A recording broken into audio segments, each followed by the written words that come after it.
Selesai sholat duha, saya datang ke rumah beliau pagi-pagi. Saya baru jalan kaki kira-kira 200 meter di depan rumahnya, saya lihat beliau lari pagi. Saya mempercepat langkah datang ke rumahnya, saya mengetuk pintu rumah. Ternyata beliau masuk ke dalam rumah. Ketika saya mengetuk pintu rumahnya, istrinya yang membuka pintu. Selamat pagi. Pagi. Ada apa? Ibu, saya mau ketemu Pendeta Alphonse. Istrinya langsung mengatakan kepada saya, mohon maaf Pendeta Alphonse tidak ada di rumah. Dalam hati saya, baru yang tadi lari masuk itu siapa? Saya pulang, besok pagi saya datang lagi. Selamat pagi. Anak tertuanya yang keluar. Pagi, ada apa? Saya mau berjumpa dengan Pendeta Alphonse. Anaknya mengatakan, mohon maaf Pendeta Alphonse tidak ada di rumah. Hari ketiga bulan pertama saya datang, selamat pagi. Anaknya juga mengatakan tidak ada di rumah. Hari keempat bulan pertama saya datang, selamat pagi. Istrinya mengatakan tidak ada. Selama 1 bulan penuh setiap pagi saya mengetuk pintu rumah itu, istri dan anaknya selalu mengatakan beliau tidak ada di rumah. Bulan kedua hari pertama saya datang, selamat pagi. Istrinya mengatakan tidak ada di rumah. Hari kedua bulan kedua saya datang, selamat pagi. Anak perempuannya mengatakan tidak ada di rumah. Begitu hari ke-15 bulan kedua saya datang, saya baru bilang selamat pagi. Istri dan anak pendeta menunggu saya di depan rumah dan memaki-maki saya di depan rumah. Bapak ini tidak bosan tiap pagi datang ke rumah kami? Kami sudah bilang Pendeta Alphonse tidak ada di rumah, Bapak masih saja datang ke rumah kami. Besok hari ke-16 bulan kedua tetap saja saya datang ke rumah itu. Sampai 2 bulan penuh saya tidak ketemu dengan Pendeta Alphonse, kecuali jawaban beliau tidak ada di rumah. Bulan ketiga hari pertama saya datang, istrinya mengatakan tidak ada di rumah. Hari kedua bulan ketiga saya datang, selamat pagi, anaknya mengatakan tidak ada di rumah. Begitu hari ketiga bulan ketiga saya datang, selamat pagi, anak tertuanya langsung mengatakan, pagi Pak Fadlan, mohon maaf Bapak Pendeta tadi malam jatuh sakit sehingga kami bawa ke rumah sakit. Saya langsung memuji Allah dengan kata-kata Alhamdulillahirabbil alamin. Saya tidak pulang ke rumah, saya langsung dari rumah Pendeta Alphonse menuju ke rumah sakit. Ketika sampai ke rumah sakit, saya tidak langsung masuk ke ruangan itu, saya tanya di bagian resepsionis, kamar nomor berapa Pendeta Alphonse masuk tadi malam. Alhamdulillah nomor kamarnya 48. Saya tidak langsung masuk ke kamar itu, tetapi saya langsung keluar ke halaman rumah sakit. Saya beli parsel buah-buahan, saya bungkus rapi, dan itu menjadi strategi saya bisa bertemu dengan beliau di kamar tidur. Alhamdulillah, begitu bungkusan parsel sudah siap dan saya masuk ke kamar nomor 48, saya mengetuk pintu kamar itu. Istrinya langsung mengatakan, silakan masuk. Saya tidak langsung masuk. Saya membuka pintu pelan-pelan dan saya mengangkat parsel. Begitu saya mengangkat parsel, istrinya menggunakan dialek Irian dan mengatakan kepada saya bahwa, iyo silakan masuk sudah. Saya masuk tapi saya tutup wajah saya dengan parsel. Berjalan pelan menuju istrinya. Begitu mendekati istrinya langsung saya mengatakan, selamat pagi Bunda, apa kabar? Saya dapat kabar bahwa Bapak jatuh sakit sehingga saya beli parsel buah-buahan. Saya begitu berdialog dengan istrinya, Pendeta Alphonse dari tempat tidur langsung menyapa saya, selamat pagi Pak Fadlan. Saya mengatakan, pagi Bapak Pendeta. Saya tinggalkan istri dengan parsel, saya merapat ke tempat tidur dan salaman dengan beliau. Saya bilang, Alhamdulillah Bapak Pendeta, hari ini benar-benar saya dapat rahmat dari Allah. Karena saya sudah cari Bapak 2 bulan 3 hari. Hari ini saya ketemu di tempat ini. Sebenarnya Bapak ini tidak sakit, tetapi karena sudah 2 bulan 3 hari Bapak ini menjadi pembohong, sehingga Allah kasih sakit supaya saya ketemu di tempat ini. Katanya Bapak bicara cinta kasih, tapi Bapak hari-hari membohongi bahwa Bapak tidak ada di rumah. Nanti kalau sembuh jangan lagi jadi pembohong. Saya pamit dan saya pulang. 5 hari kemudian beliau sembuh, pulang ke rumah. Hari ke-6 saya yang datang ke rumah itu. Selamat pagi. Begitu saya bilang selamat pagi, beliau bersama istri dan 7 anak membuka pintu dan mempersilahkan saya masuk ke dalam rumah mereka. Alhamdulillah, di hari itulah saya mulai menceritakan kepada mereka indahnya Islam bagi penduduk alam jagat raya. Dari jam 9 pagi sampai jam 12 saya pamit pulang. Pendeta Alphonse bilang sama saya, Pak Ustadz, usahakan besok datang lebih pagi lagi. Alhamdulillah besok pagi saya datang mulai dari jam 7 sampai duhur. Saya sholat duhur selesai, saya melanjutkan sampai asar. Pekerjaan itu saya lakukan 5 hari berturut-turut. Menjelang hari ke-5, beliau bersama istri menyatakan sikap hijrah, mengucapkan 2 kalimat syahadat. Beliau masuk Islam. Alhamdulillah, namanya saya ganti dari Alphonse menjadi Abu Sofyan. Istrinya pun saya ganti nama dengan, tadi namanya Wilhelmina, saya ganti dengan nama Fatima. Anak-anaknya juga saya ganti nama, dan saya ada sedikit tabungan. Saya bilang, Bapak, ini rumah dinas pendeta, saya ada uang, saya kontrak rumah lebih besar, kita keluar dari rumah ini supaya memudahkan saya untuk mengajarkan Al-Quran dan menuntun mereka untuk sholat 5 waktu. Alhamdulillah, Abu Sofyan sudah mulai belajar baca Quran bersama anak laki-laki dan perempuan, dan sudah mulai belajar sholat 5 waktu, dan Alhamdulillah beliau sudah mulai sholat Jumat di masjid. Tapi begitu hari Minggu pagi, orang masih menunggu dia di gereja dari jam 6 pagi sampai jam 10. Tidak mungkinlah Abu Sofyan ke sana karena sudah Islam. Mencari tahu di mana pendeta Alphonse. Mereka datang ke rumahnya kosong, dan informasi berkembang lebih cepat bahwa ternyata Alphonse sudah masuk Islam. Lalu mencari tahu siapa yang memperkenalkan Islam kepada Alphonse. Ributlah Jayapura pada tahun 83. Akhirnya Fadlan ditahan tanpa proses BAP untuk masuk penjara selama 3 bulan. Saya menikmati 3 bulan itu, happy di dalam, karena itu membuat saya lebih memperdalam hafalan saya dalam penjara. 3 bulan selesai, saya keluar. Saya bergeser untuk berdakwah di kampung yang lebih jauh, yaitu kurang lebih 175 km, 79 km dari Jayapura. Begitu kami turun mau berdakwah, saya disambut oleh kepala suku Genyem dengan tombak di betis kaki kiri saya sehingga saya terjatuh.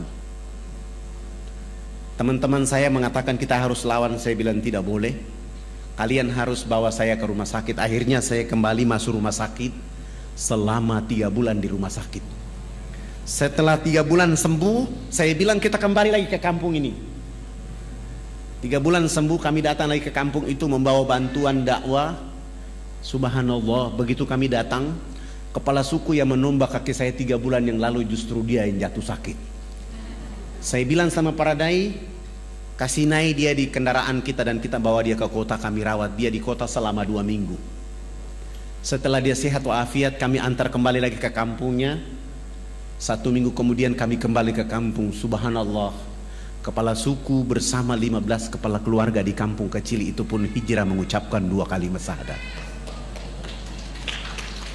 Ribut lagi Jayapura, saya ditahan lagi tanpa proses BAP untuk masuk penjara selama 6 bulan. Saya menikmati 6 bulan itu dengan happy, dengan senang hati karena Allah dan Rasulnya. Saya keluar dari 6 bulan itu, tetap saja saya berdakwah di sekitar Jayapura sini. Begitu saya berdakwah, subhanallah, Allah meningkatkan kualitas dakwah. 30 kepala keluarga di sekitar Jayapura pun hijrah mengucapkan 2 kalimat syahadat. Ribut lagi Jayapura, saya ditahan lagi tanpa proses BAP untuk masuk penjara selama 9 bulan. Saya menikmati itu sampai hari terakhir dari bulan ke-9. Orang yang biasa menangkap saya di 3 bulan yang pertama, 6 bulan yang kedua, dia datang, dia buka gembok penjara itu, dia maki-maki saya di depan penjara. Bapak ini kenapa tidak takut dengan penjara? Tiap bulan tidak ada orang lain yang masuk ke ruangan ini kecuali Anda. Saya bilang sama beliau, abang, saya bukan maling, saya juga bukan pembunuh, saya juga bukan pemberontak. Saya hanya ingin mencerdaskan saudara saya di negeri ini agar pasti mereka tunduk memuji Allah dan mengikuti Rasulullah Muhammad SAW. Tidak apa-apa abang menangkap saya, tidak apa-apa. Saya justru bahagia abang menangkap saya. Tapi abang akan ditangkap oleh Allah suatu saat nanti, dan abang akan disiksa oleh Allah habis-habisan. Karena abang salah menampak orang yang sedang berdakwah. Bahasa saya ini membuat dia ketakutan, dan dia bilang sama saya, jangan kau kasih takut-takut saya. Oh, ternyata dia juga ketakutan. Dia tidak bawa pulang saya ke posko dakwah saya, tapi dia bawa pulang saya ke rumah. Dia suruh 5 anak dan istrinya berkumpul di ruang tamu, dan saya mendakwai mereka. Dan ini dakwah saya paling tercepat. 8 jam kemudian beliau bersama istri dan 5 anak pun hijrah mengucapkan 2 kalimat syahadat. Ketika dia masuk Islam, sudah tidak ada lagi orang yang menangkap saya. Saya mulai berpikir bahwa dakwah itu kalau dilakukan dengan sungguh-sungguh ikhlas, insya Allah hidayah akan lebih cepat daripada angin. Akhirnya saya mengumpulkan para dai supaya kita akan melakukan dakwah itu menjadi pekerjaan bergengsi dari Allah. Dan saya mengatakan kepada seluruh dai yang ada di Irian, pekerjaan yang paling bergengsi adalah dakwah. Siapa orang yang melakukan pekerjaan bergengsi ini, maka aktivitas kehidupannya dijauhkan dari segala fitnah. Bahkan selalu ada fitnah kepada dirinya, dia tetap saja istiqomah dengan pekerjaan bergengsi ini, karena dia memuliakan Allah dan memuliakan orang untuk menyebut nama Allah Subhanahu wa ta'ala. Kami mulai berpikir mencari daerah yang lebih jauh, yaitu jalan dari Jayapura ke Wamena. Karena waktu itu kami belum punya fasilitas dakwah. Akhirnya mau dan tidak mau jalan kaki dari Jayapura ke Wamena. Berapa lama? 3 bulan baru sampai. Ini pekerjaan bergengsi. Karena Rasulullah SAW melakukan itu dari Mekah ke Madinah dalam keadaan dikejar, air susah, makanan susah. Tapi kalau di negeri ini air berlimpah, makanan berlimpah, maka nggak ada alasan bahwa jauh. Kami coba untuk jalan kaki. Kami 20 orang jalan kaki di perjalanan 1 bulan. Teman-teman saya 19 orang, mereka kehabisan energi tenaga. Mereka bilang, Ustadz, kalau kita memaksa diri 3 bulan sampai ke Wamena belum berdakwah, kita sudah dibunuh oleh orang. Akhirnya kami pergi 1 bulan, kembali ke Jayapura 1 bulan, tidak ada dakwah. Bagaimana caranya bisa sampai ke Wamena? Saya mulai menggunakan siasa, yaitu saya ke kantor desa supaya nama kami semua diganti. Foto-foto kami, KTP-nya diganti nama, yang nama Abidin dengan nama Markus, yang nama Zainuddin dengan nama Wilhelmus, yang nama Abidin dengan nama Paulus, yang nama Fadlan dengan nama Leo. Agamanya dikasih kosong. Dengan cara ini baru kami bisa beli tiket pesawat misionaris. Begitu membawa nama Markus, akhirnya bisa dibeli. Kami beli tiket semuanya. Sesudah itu besok pagi kami akan terbang ke Jayapura. Malam harinya kami menyediakan modal dakwah berupa sabun mandi 7 karton, sampo 7 karton, odol 7 karton, sikat gigi 7 karton, dan pakaian layak pakai 7 karung. Mencoba untuk berdakwah di Wamena. Alhamdulillah 45 menit kemudian kami tiba di Wamena. Ketika kami sampai ke Wamena, kami disambut oleh saudara-saudara kami, tapi sayang mereka dalam keadaan telanjang. Mohon maaf, ini bukan porno. Mereka dalam keadaan seperti ini.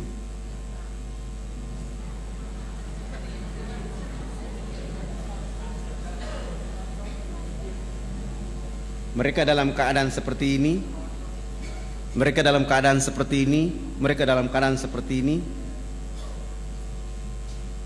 Ketika melihat keadaan seperti ini, saya mulai bilang sama para dai bahwa 1 minggu pertama kita tidak boleh berdakwah, kita akan pelajari bagaimana keadaan mereka. Ternyata saudara-saudara kita di pedalaman itu tidak punya pakaian, maka mereka pakai pakaian seperti itu. Tapi gereja dan misionaris mengatakan bahwa ini adalah pakaian kebudayaan. Setelah mereka dibiarkan memakai pakaian seperti itu, saudara-saudara kita di pedalaman itu juga dilarang tidak boleh mandi menggunakan air bersih. Mereka hanya boleh mandi dengan melulurkan tubuh badannya dengan minyak lemak babi. Sudah tidak pakai baju, pakaian, badannya dilulurkan dengan lemak minyak babi, bau badan yang sangat tidak enak. Mereka berdiri dengan jarak 500 meter dari arah mata angin kita di sini yang hancur. Bau yang sangat tidak enak. Setelah dalam keadaan kondisi seperti itu, orang asing itu melalui Australia membawa minuman keras masuk melalui Port Moresby dengan pesawat kecil itu masuk ke pedalaman ini, kasih minum saudara-saudara kita di sana. Mereka minum, mereka mabok, ada yang teler dan tidur dengan babi dalam kandang. Ada ibu-ibu kita yang melahirkan di pedalaman itu seperti binatang yang beranak di bawah pohon. Begitu bayinya keluar dari rahimnya, untuk memutuskan ari-ari dengan bayi menggunakan ujung batu yang tajam. Sesudah itu ibu anak manusia itu dilarang menyusui anak kandungnya dengan air susu di sebelah kanan. Dia hanya boleh menyusui anak kandungnya dengan air susu di sebelah kiri. Air susu di sebelah kanan dipersembahkan untuk anak babi. Mohon maaf, ini juga bukan porno, ini sengaja saya tunjukkan. Babi di sebelah, anak kandungnya di sebelah kiri. Begitu kami menonton ini, melihat keadaan ini, kami 20 orang semua menangis, mencium bumi Allah dan mengatakan kepada Allah, ini sungguh kita yang paling berdosa. Kenapa? Kita sudah merdeka bertahun-tahun, masih ada warga negara kita yang dibiarkan oleh orang lain di negeri ini dalam keadaan seperti itu. Saya bilang sama teman-teman, ini tidak ada cara lain, tidak ada peraturan lain kecuali dakwah dengan Islam. Bagaimana cara berdakwah? Menurut Allah dalam surat An-Nahl ayat 125. Surat 16 ayat 125. Serulah manusia ke jalan agama Tuhanmu dengan hikmah, arif, bijaksana. Berdialog dengan mereka pun dengan arif dan bijaksana. Kepada siapa Allah beri petunjuk, kepada siapa Allah sesatkan. Saya mentadaburi ayat ini dengan menggunakan sabun mandi. Minggu kedua hari pertama, saya mulai mengajak kepala suku besarnya, kami bawa dia ke sungai. Begitu sampai ke sungai, saya bilang, Bapak ikut kami loncat masuk ke dalam sungai. Kami 20 orang ditambah kepala suku bersama-sama jebur masuk dalam sungai. Sesudah itu naik, saya bilang kepala suku berdiri di samping kanan saya, Paradai 19 orang berdiri di depan, dan saya bilang sama kepala suku, Bapak ikut gerakan kami. Saya kasih beliau satu sabun dan saya bilang, Bapak ikut gerakan kami. Begitu kami gosok sabun di sebelah kanan, kepala suku ikut gosok sabun di sebelah kanan. Kami gosok sabun di sebelah kiri, kepala suku ikut gosok sabun di sebelah kiri. Sesudah itu saya ambil sabun dari tangan kepala suku, saya ganti dengan sampo. Rambut kami orang Irian itu kalau belum kena air dengan sampo itu rambut tenang-tenang saja. Begitu kepala suku dia siram sampo satu botol kecil di atas rambutnya, dia keramas, rambut keribu keriting itu dia mekar kayak bunga yang berkembang. Sehingga busa sampo itu makin tinggi. Begitu makin tinggi jatuh kena hidung kepala suku. Dia mencium harum dari busa sampo itu, langsung pergi, tidak mau lagi bilas dengan air.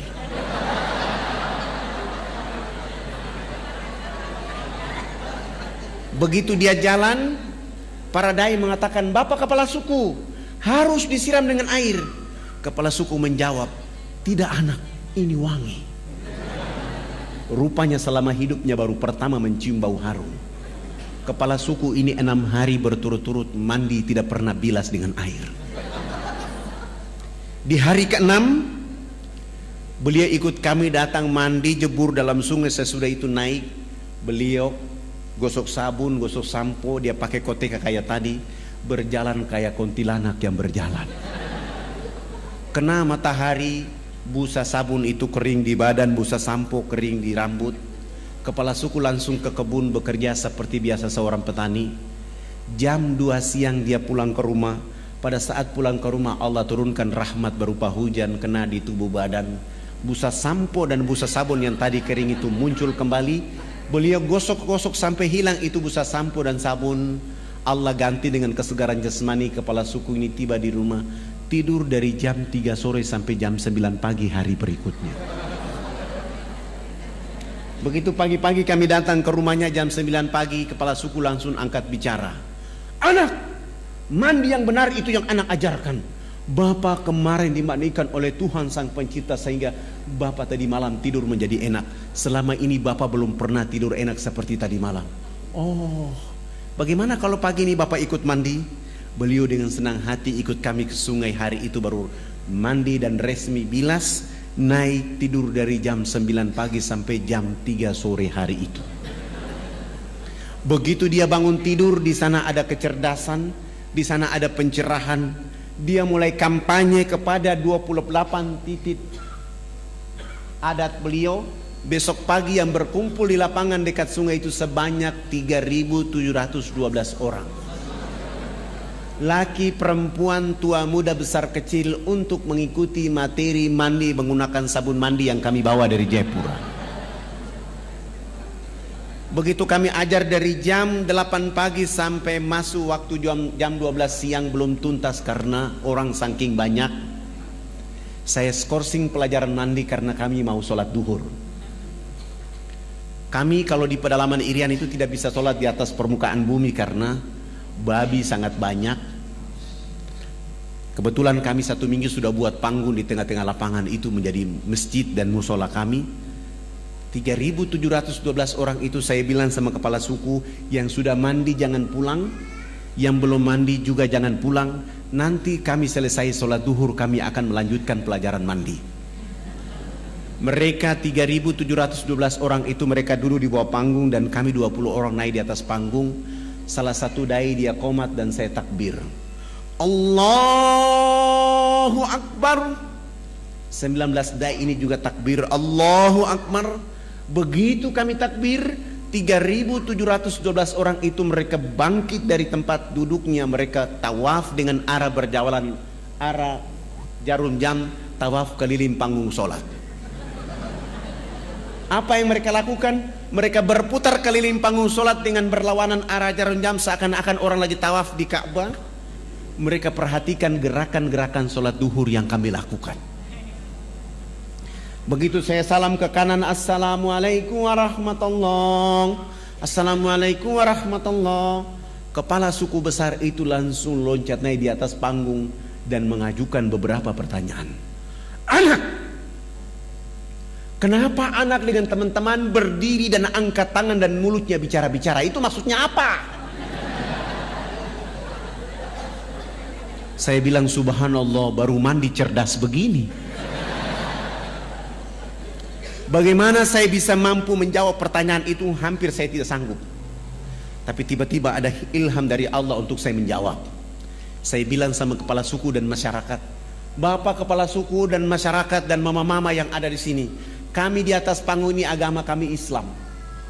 Dalam agama kami diperintahkan Tuhan Allah Sang Pencipta dalam 1 hari 5 kali menghadapnya di saat dan waktu yang ditentukan. Tadi kami berdiri mengangkat tangan itu artinya kami menyerahkan sepenuhnya kehidupan, diri, jiwa raga kami kepada Tuhan Allah. Yang kami bicara-bicara itu adalah Allah Maha Besar, sementara kehidupan kami dan diri serta jiwa raga kami sangat kecil sehingga tangan kiri kami malu menutup dada kami, tangan kanan kami pun malu menutup tangan kiri dan dada yang penuh dengan kehinaan. Kami menyerahkan sepenuhnya jiwa raga kami kepada Tuhan Allah. Kepala suku langsung mengatakan, ini agama yang benar. Menurut Bapak kami sudah Islam. Tapi kenapa sesudah itu anak dengan teman-teman bongkok badan? Apa artinya bongkok badan? Maksudnya kenapa ruku? Saya menjelaskan, kami bongkok badan itu supaya kami bisa melihat di bumi itu ada batu, pasir, tanah, air, hewan, tumbuhan.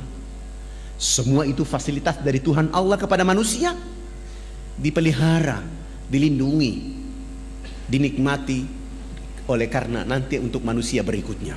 Oh, ini agama yang benar menurut Bapak, kami sudah Islam. Tapi kenapa sesudah itu anak dengan teman-teman tunduk mencium papan? Apalagi artinya tunduk mencium papan? Kenapa sujud? Saya menjelaskan, kami tunduk mencium papan itu pertanda kami menangis kepada Tuhan Allah atas kejahatan, maksiat, dosa yang kami lakukan di bumi. Kenapa kami lakukan itu Bapak Kepala Suku dan Mama-mama?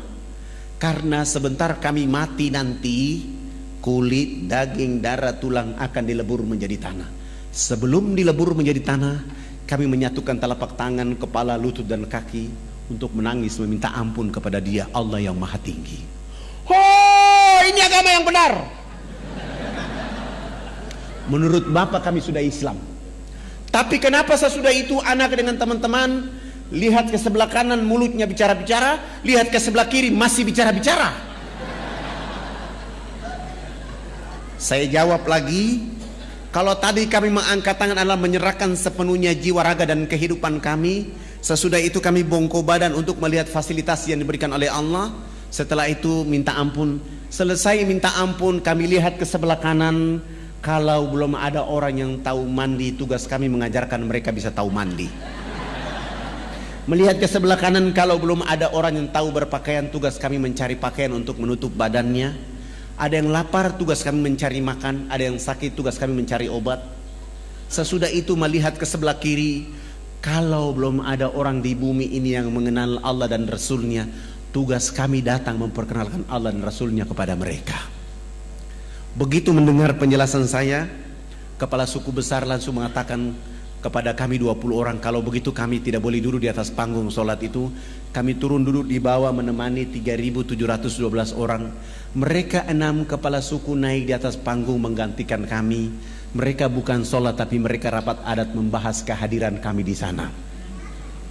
Rapat adat 1,5 jam kemudian, Kepala Suku Besar menyampaikan pengumuman kepada 3.712 orang di lapangan itu. Wah, wah, wah, wah, wah, hubulokanayak. Saya kasih contoh kepala suku, saya kenakan saya kepala suku, Bapak Ibu 3.712 orang. Karena saya ini orang fak-fak, saya tidak tahu bahasa Wamena. Karena bahasa yang ada di Irian itu ada 324 bahasa. Saya tanya kepada orang yang ada di bawah saya apa yang dimaksud oleh kepala suku. Ternyata artinya buat kami 20 orang sangat berbahagia. Hari ini kita senang, hari ini kita gembira karena anak-anak ini sudah datang di tempat kita mengajarkan agama yang benar.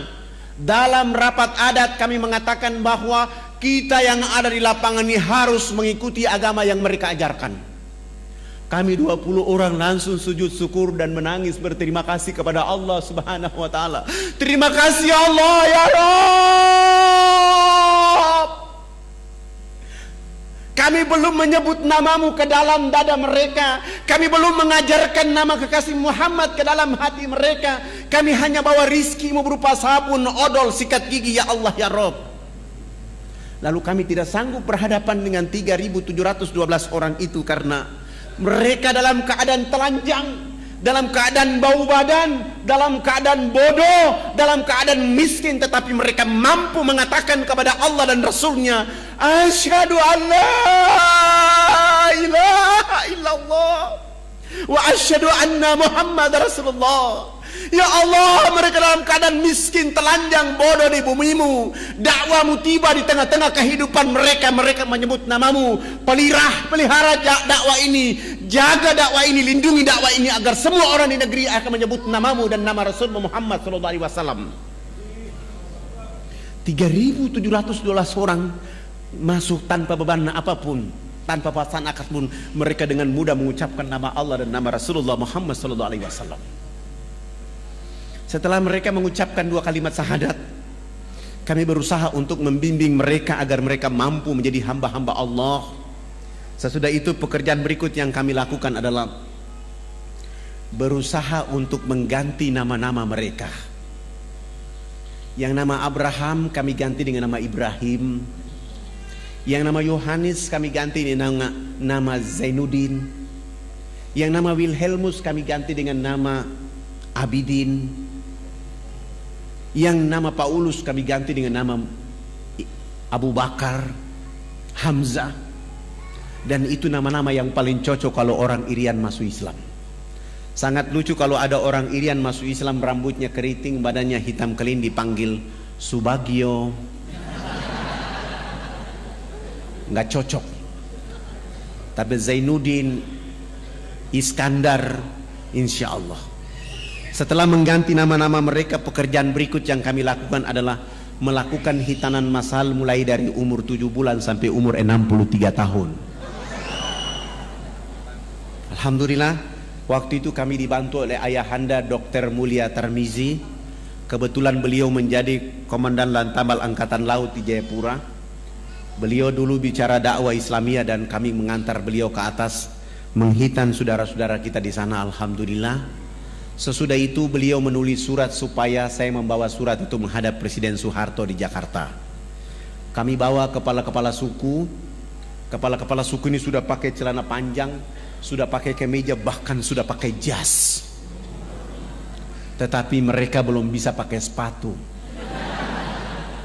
Karena ukuran sepatunya waktu itu nomor 47. Selama hidupnya belum pernah menggunakan alas kaki, begitu masuk Islam disuruh pakai alas kaki.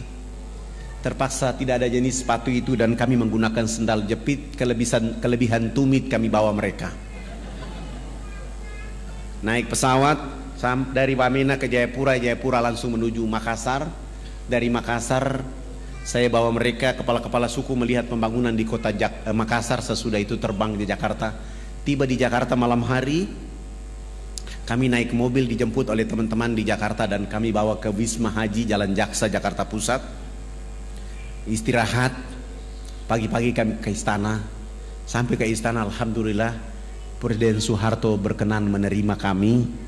Beliau minta supaya pertemuannya jangan di istana tapi di rumahnya di Cendana. Selepas sholat asar kami langsung bertemu dengan beliau. Beliau berdiri dengan senyum ciri khasnya menyambut kehadiran kepala-kepala suku bersama saya. Kepala negara menyambut kepala suku, saling berpelukan, salaman.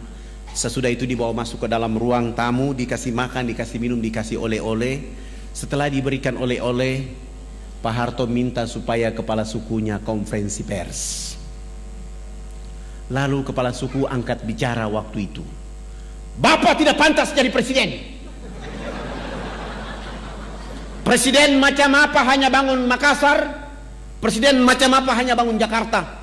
Pemilu nanti saya akan bicara supaya tidak boleh lagi dipilih Haji Muhammad Soeharto jadi presiden. Kepala suku ini bicara berapi-api tapi pakai bahasa Wamena, Pak Harto juga tidak tahu.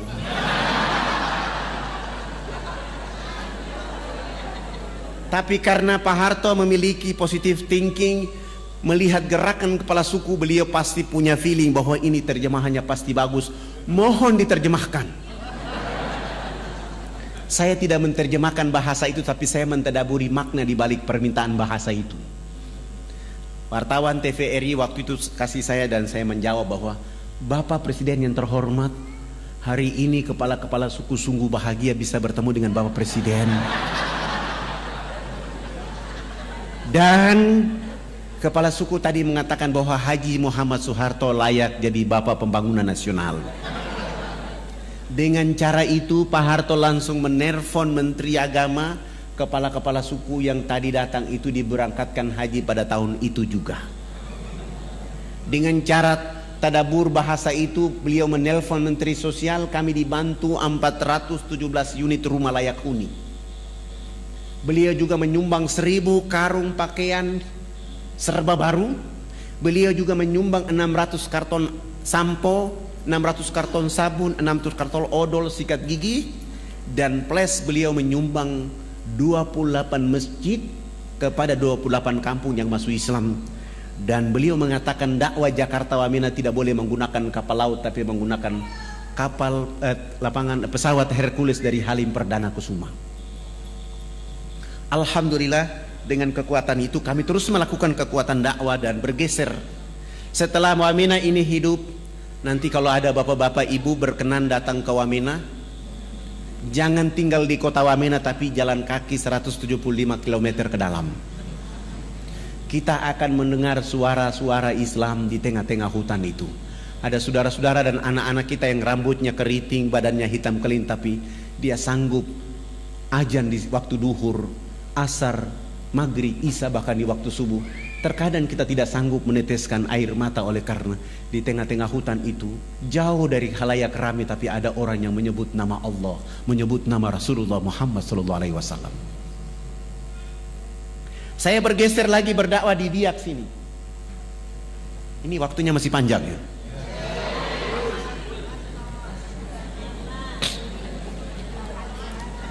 Ketika saya berdakwah di Biak, saya sudah berdakwah selama 5 hari. Pendeta Alexander melihat saya dan mengetahui saya ada di Biak, dan beliau datang mengusir saya dari Biak. Beliau bertemu dengan saya dan beliau mengatakan, Pak Fadlan, tidak boleh Anda bicara Islam di negeri ini. Saya bilang sama beliau, abang, saya orang ustadz orang Irian, abang pendeta orang Irian, saya boleh bicara Islam di sini karena agama pertama ada di Irian adalah agama Islam. Agama Kristen baru masuk ke Irian pada tanggal 5 Februari 1855. Sementara Islam 17 Juli 1214 Masehi. Dan agama Islam masuk ke Irian itu tidak, agama Kristen masuk ke Irian ini bukan masuk dengan sendirinya. Orang Islam yang membawa agama Kristen masuk ke Irian. Sultan Tidore yang membawa agama Kristen masuk ke Irian. Maka saya berhak bicara agama Islam di sini. Beliau mengatakan tidak boleh Anda bicara Islam di sini. Kalau Anda bicara Islam di sini, saya dengan masyarakat Kristen akan mengancam kalian. Saya bilang, Pak Pendeta, alasan apa saya tidak boleh bicara agama Kristen di Irian, agama Islam di Irian? Beliau mengatakan kepada saya bahwa, Pak Fadlan, Anda tidak boleh bicara agama Islam di Irian karena Irian sudah dibeli oleh Yesus Kristus. Oh, Pak Pendeta, kalau Irian sudah dibeli oleh Yesus Kristus, mana kwitansi dari Yesus?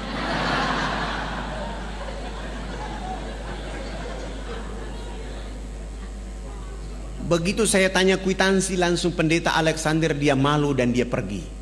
Saya tetap berdakwah di Biak selama 3 bulan. Kebetulan ada acara Isra Mi'raj. Saya diundang untuk menyampaikan hikmah Isra Mi'raj oleh ibu-ibu Dharma Wanita dan Majelis Ta'lim di Biak. Salah satu peserta tamu yang diundang adalah Pendeta Alexander Robobiar. Begitu saya datang, dipanggil langsung naik di atas mimbar. Begitu saya mengatakan Assalamualaikum warahmatullahi wabarakatuh, saya lihat ada pendeta di bawah. Saya tadi mau bicara tentang pentingnya sholat. Begitu saya lihat wajah Pendeta Alexander, saya rubah bicara saya. Saya bilang begini, tidak ada agama di muka bumi ini yang diberi peluang dan kesempatan oleh Allah kecuali agama Islam. Begitu berartinya peluang dan kesempatan. Allah menghibur kekasihnya Rasulullah Muhammad SAW untuk melakukan perjalanan silaturahmi antar bumi. Mekah, Palestina. Perjalanan silaturahmi ini oleh karena seluruh keturunan dari Nabi Ibrahim turunnya di Palestina. Hanya satu saja Ismail yang turun di Mekah. Maka perjalanan antar bumi itu silaturahmi. Kenapa silaturahmi ini? Memperkuat Rasulullah oleh karena dia dalam keadaan sedih. Dan dalam perjalanan silaturahmi itu ada 2 wajah utama yang ditampilkan oleh Allah. Masjidil Haram, Masjidil Aqsa.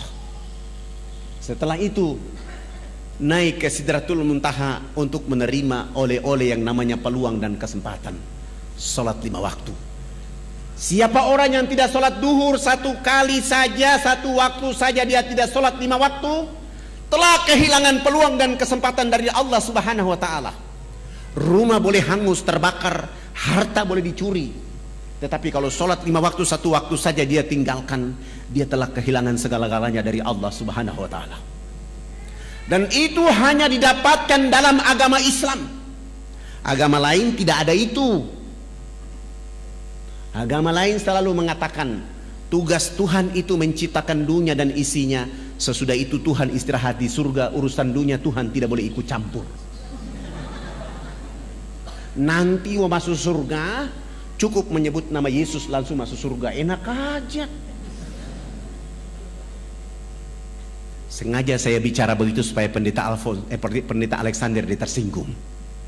Sesudah itu saya tutup pidato saya turun dan pendeta Alexander mendekati saya dan salaman dengan saya dan mengatakan, "Pak Ustadz, saya juga hadir. Mana kwitansi dari Yesus?" Begitu saya tanya kwitansi tentang dia bilang kemarin itu, dia marah dan dia bilang, "Pak Ustadz, saya tersinggung." Kenapa tersinggung, Pak? Saya ceramah di acara orang Islam, saya tidak ceramah di acara orang Kristen, dan saya tidak ceramah di khalayak ramai. Saya tidak tahu kalau abang ada di sini. Bagaimana kalau kita dialog antar umat beragama? Saya bilang, mohon maaf, saya orang yang paling tidak suka berdialog antar umat beragama. Saya bawa orang Islam, abang bawa orang Kristen, kita dialog akhirnya berkelahi bunuh-bunuhan. Saya tidak mau. Boleh dialog dengan saya hanya 4 persyaratan yang dipenuhi. Dialog di tempat yang ada AC, tempat tidurnya 2, dialog hanya 4 mata 4 telinga antara Anda dengan saya, dan dialog itu tidak boleh membahas Al-Quran dan Islam. Kita bicara Bible dan Kristen saja. 3, dalam dialog itu kalau Bible mengatakan agama Kristen agama yang benar, abang pendeta bawa saya ke gereja baptis saya dan umumkan bahwa Ustadz Fadlan masuk Kristen. Bagaimana kalau Bible mengatakan Islam agama yang benar? Ya, saya juga masuk Islam, tapi jangan dibiak bawa saya ke Jawa. Kami sepakat, lalu beliau, kebetulan acara hari itu hari Sabtu sore, beliau langsung malam itu sewa hotel dan kami 2 bertemu malam itu. Selesai sholat Isya, beliau datang jemput saya. Beliau bawa mobil Kijang yang bertuliskan Laskar Kristus. Saya naik di atas mobil itu, saya baca Bismillahi majreha wa mursaha inna rabbi ghafurur rahim. Runtuhlah Laskar Kristus pada malam hari ini. Kami 2 naik mobil itu, perjalanan menuju penginapan yang beliau sewa. Saya bilang sama beliau, saya bilang, abang pendeta, saya lihat abang malam ini kayak muridnya Yesus dan saya lihat bahagia sekali. Beliau marah-marah, "Tidak usah kita bicara di sini, kita bicara di tempat yang saya sudah bayar." Oh, emosinya mulai naik dan sengaja saya mempermainkan emosinya dia. Kami sampai di hotel, kami sudah turun, duduk berhadap-hadapan dan saya bilang sama beliau, "Abang tuan rumah, saya ini tamu. Alangkah indahnya abang yang berdoa duluan." Lalu beliau berdoa, "Ya Bapa kami dalam surga, dituduskan dengan namamu di bumi seperti di surga. Terima kasih Tuhan, Engkau telah memberikan kepada kami makanan yang secukupnya. Terima kasih pula Tuhan, Engkau pada malam hari ini telah mempertemukan saya dengan seorang domba tersesat. Aku ingin menjadikan dia atas nama Engkau Yesus Juru Selamat abadi selama-lamanya." Oh, dalam doanya dia bilang saya domba tersesat. Saya tidak baca doa, saya baca doa ilmu rukyat, saya rukyat dia malam itu. Al-Ikhlas, Al-Falaq, An-Nas, ayat Al-Fatihah, ayat kursi, Al-Baqarah ayat 1 sampai dengan 5 dilanjutkan ayat kursi. Sesudah itu raditu billahi rabba wa bil islami dina wa bi Muhammadin nabiyya wa rasula rabbi ji'ni ilma wa razukni fahma inna dina indallahil islam al-yawma akmaltu lakum dinakum wa atmamtu alaikum ni'mati wa raditu lakum al-islam dina. Al-Fatihah. Sesudah itu saya bilang sama beliau, "Tadi abang yang berdoa duluan, saya juga posisi saya menjadi tamu. Alangkah tidak etis kalau saya yang bertanya duluan. Maka hari ini saya yang bertanya duluan. Tolong ceritakan kepada saya pada tanggal berapa Babel turun dan tempat di mana turunnya Babel dan apa kata-kata Yesus ketika menerima Babel."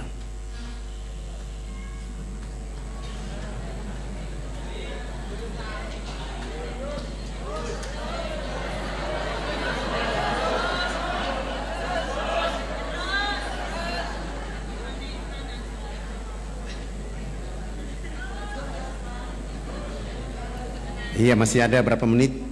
Waktu kita sampai jam 8.30. Alhamdulillah, saya rukyat selesai, mulai berdoa dan beliau bilang, Beliau mulai membuka Bible, Paulus, Matius, Yesaya, Markus. Dia tidak menemukan ayat itu dan saya bilang sama beliau, coba bantu saya lihat Yesaya 12 ayat 29. Di situ ada informasi, beliau baca, saya bilang itu kan kitab suci abang, silakan baca, saya ingin mendengar. Akan datang seorang nabi, diajarkan kitab kepadanya dengan kata-kata baca. Nabi itu mengatakan, aku tidak dapat membacanya. Ayat ini sekarang tinggal nomor ayat, isi ayat tidak ada. Cetakan terakhir saya periksa tidak ada isi ayatnya. Supaya abang lebih kuat, tolong lihat Matius 7 ayat 21-23.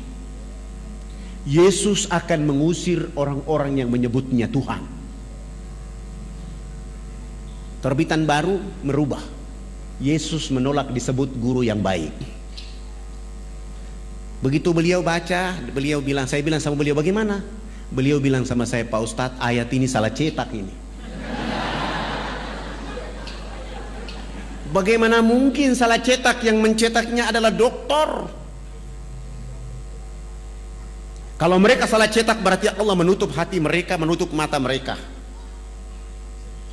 Karena Injil 62 sampai hari nama ini masih ada. Akhirnya kami tidur. Beliau bilang, udah Pak Ustadz, kita mengantuk dan sebaiknya kita tidur. Sudah jam 2 malam. Akhirnya kami tidur. Saya masuk kamar mandi wudhu. Sesudah itu saya baca doa dan tidur. Ternyata beliau belum tidur.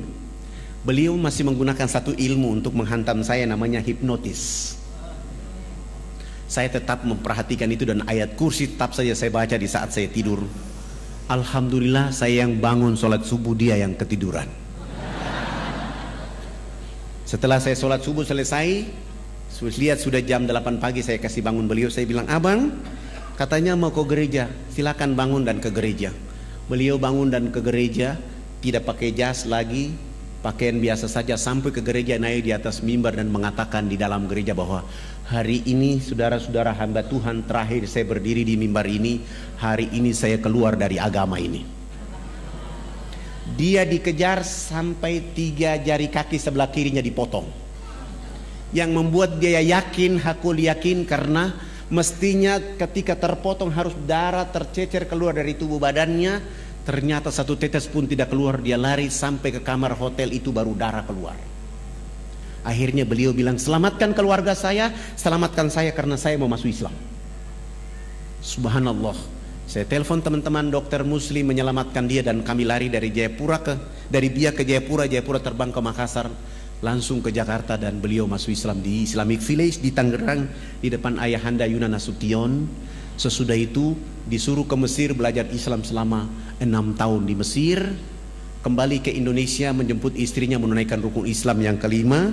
Sesudah haji kami antar kembali ke Biak. Di Biak beliau mewakafkan tanahnya 2.500 meter untuk kami bangun sebuah masjid.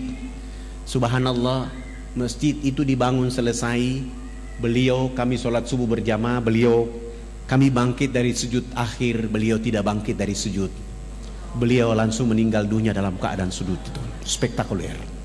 Hari ini anak-anak beliau bersama kami sedang belajar di Sudan khusus untuk hadis Rasulullah, memahami hadis Rasulullah.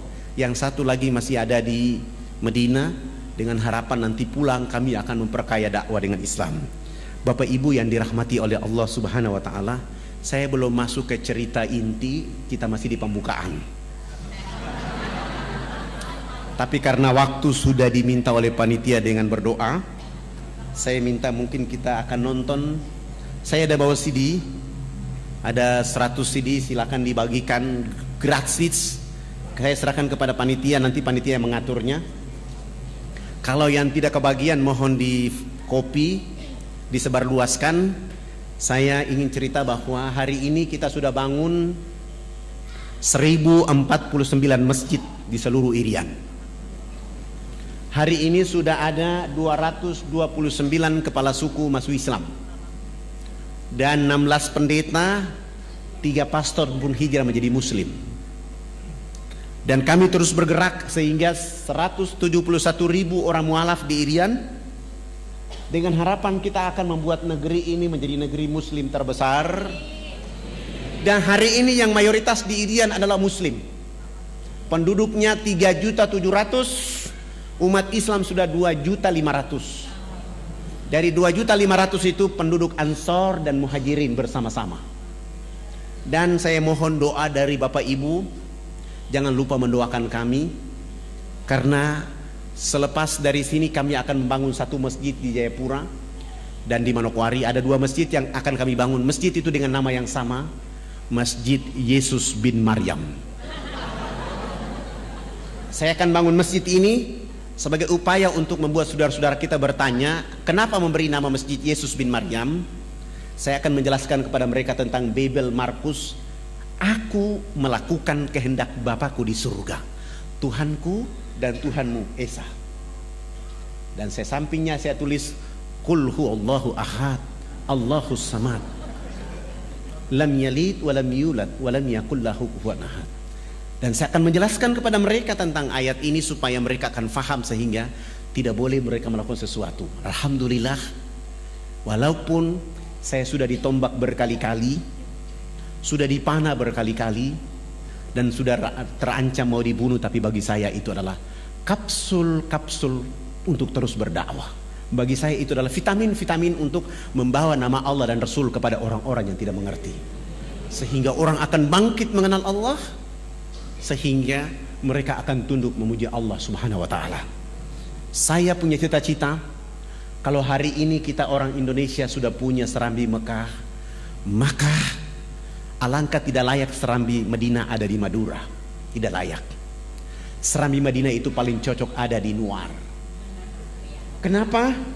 Karena orang yang pertama sholat subuh di tanah air Indonesia bukan orang Kediri, bukan orang Makassar, bukan orang Jakarta, bukan orang Madura, bukan orang Aceh, tapi orang Irian lah yang pertama sholat subuh di tanah air Indonesia. Orang Irian yang pertama sholat Jumat di tanah air Indonesia. Orang Irian yang pertama buka puasa di tanah air Indonesia. Orang Irian yang pertama sholat Idul Fitri, sholat Idul Adha di tanah air Indonesia. 2 jam kemudian baru orang di Kediri.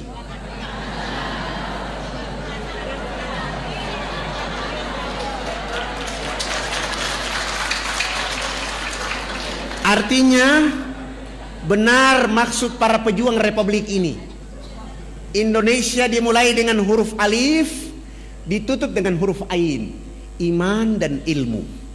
Maksudnya adalah orang Irian itu dengan iman, dengan ilmu, rambutnya keriting, badannya hitam kelim, tetapi dia yang mengatakan awal menjemput fajar. Allahu Akbar, Allahu Akbar, as-salatu khairum minan naum. Walaupun Mekah dan Madinah di situ tempat turunnya Nabi dan Rasul, tapi dia 8 jam kemudian. Walaupun Rasulullah mendakwakan Islam di sana, tapi keberkahan itu diawali dari Republik Indonesia, dari saudaranya yang rambut keriting hitam kelim. Sesudah itu baru yang lain. Artinya Islam begitu spektakuler buat penduduk bumi. Begitulah kemuliaan dakwanya Rasulullah. Begitulah kehebatan agama Islam. Tidak membedah-bedahkan yang keriting dan lurus, suku dan ras, tapi mereka bersama-sama diterkam dengan ayat-ayat Allah, sehingga mereka menjadi cerdas, mereka menjadi mulia. Keriting bukan jadi persoalan, hitam keling bukan jadi persoalan, tetapi cahaya-cahaya Quran dan Islam membuat mereka menjadi satu. Maka benar kata Allah dalam firman-Nya kepada kita, ya ayuhan nas, inna khalaqnakum min dzakari wa untha wa ja'alnakum syu'uba wa aqbaila lita'arafu inna akramakum indallahi atqakum. Hai manusia, sesungguhnya kami menciptakan kamu dari seorang laki-laki dan perempuan, menjadikan kamu berbangsa-bangsa, bersuku-suku, supaya kamu saling kenal mengenal. Yang membuat perbedaan di antara kalian adalah takwa kepada Allah Subhanahu wa taala. Takwa tidak hanya milik pada orang hitam keriting, tapi milik semua apabila keimanan itu dekat dengan mereka. Demikian itu yang bisa disampaikan. Perlu kita memutar CD? Oke, sudah tidak bisa, tidak ada waktunya. Mungkin nanti sudah ada CD-nya bisa diputar. Untuk itu saya mengajak kita, mari kita sama-sama memohon ampun kepada Allah Subhanahu wa taala, menghadirkan jiwa raga kita memuji Allah Subhanahu wa taala, bersalawat kepada Rasulullah Muhammad sallallahu alaihi wasallam dengan satu harapan, tempat ini, majelis ini menjadi telaga-telaga perbaikan jiwa raga kita, telaga-telaga untuk membuat kita sepanjang hari, setiap minggu, setiap pekan kita mampu menyelam ke dalam telaga ini untuk bertemu Allah dan Rasul-Nya, dan menjadikan Kediri menjadi kiprah timbulnya dakwah terbaik. Ulama-ulama dan para mubalik-mubaliknya tampil untuk mengantarkan kalimat hak kepada seluruh penduduk yang ada di tanah air yang kita cintai. Marilah kita sama-sama baca Al-Fatihah.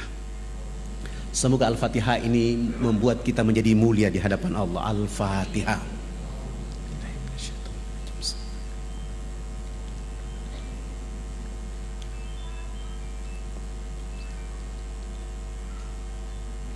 Inna Allah wa malaikatahu yusalluna ala nabi ya ayyuhalladzina amanu sallu alaihi wa sallimu tasliman.